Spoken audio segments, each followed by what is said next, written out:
For the first time in 12 years, the House of Commons Ethics Committee is reviewing the Federal Conflict of Interest Act.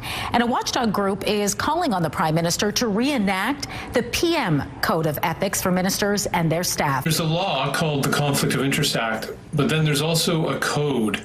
And a lot of the key rules are in the code, and they really should be in the law. What is happening right now is Prime Minister Carney became the new Liberal Prime Minister, and the code he has up on his website is from 2015 and signed by Justin Trudeau.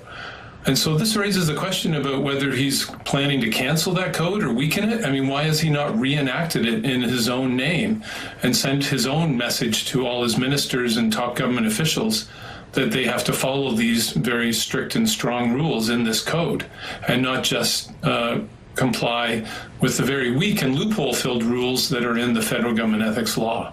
You know, this is interesting because Carney himself has come under some heat for conflict of interest. I'm sure that's some of your concern here.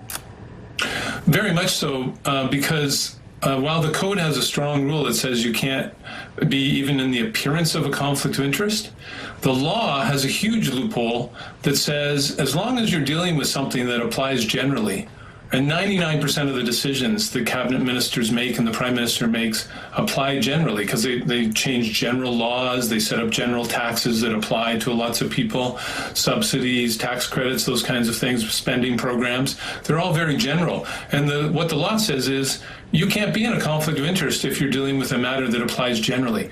And that's a giant loophole. It means that the federal ethics law does not apply 99% of the time.